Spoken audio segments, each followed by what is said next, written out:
Tonight, helping turn a man with motor neurone disease into a new kind of human. An extraordinary effort by some of the world's top high-tech companies. It's called the Next Generation think tank, and it could be changing, hopefully, your future, as well as challenging what it means to be human.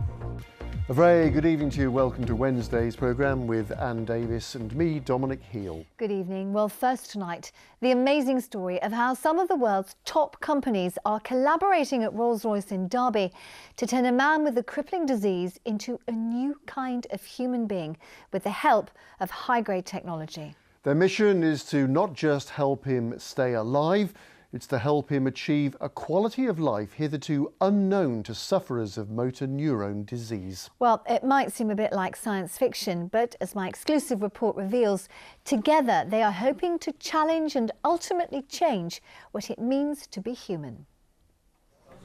So this is the Innovation Lab here at Rolls-Royce in Derby. Behind me, some of the best brains in the world's top technology companies. They're all here thanks to one man and to hopefully help change the life of another. And this is Dr. Peter Scott Morgan, diagnosed over a year ago with MND, motor neurone disease. Of course, it's not ideal, don't get me wrong, but it is the greatest research opportunity I've ever had. With technology, I hope to thrive. And so I will be able to speak using my eyes, but also using artificial intelligence. The driving force behind this Next Generation Summit is Stuart. His father died from the disease in 2014. When you get diagnosed with motor neurone disease today, it's a death sentence. What if it was the exact opposite? What if it was a ticket to being better than a normal human being? This kind of sums up really what today's all about, so tell me how. So what we're trying to do is get a range of different companies with different specialisms, and if we could put all of their technologies together and apply them to a human being, in this instance somebody with motor neurone disease. And indeed, work's already begun.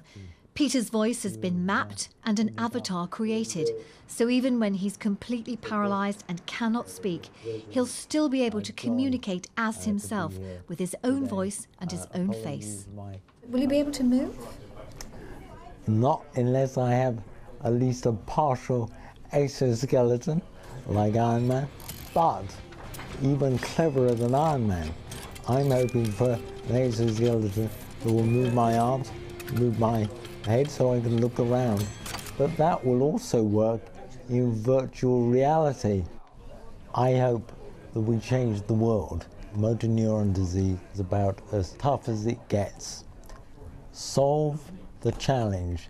How do you thrive? With MND, you solve it for extreme disability, you solve it for old age, you solve it for all of us. Peter says this project is actually about changing what it means to be human. And telling people, I'm not dying, I'm transforming.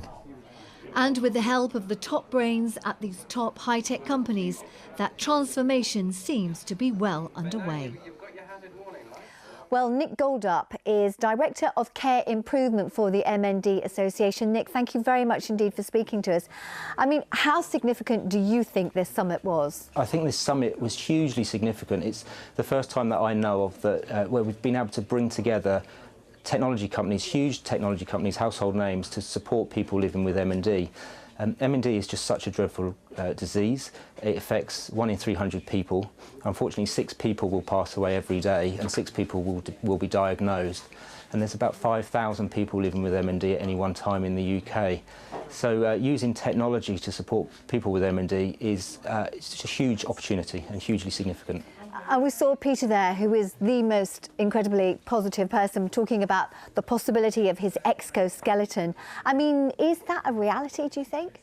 It's probably a little bit of time before we get there, and because it's a condition which affects the muscles, there's huge opportunity to look at exoskeletons for different parts of the body. So I think it could come, yes.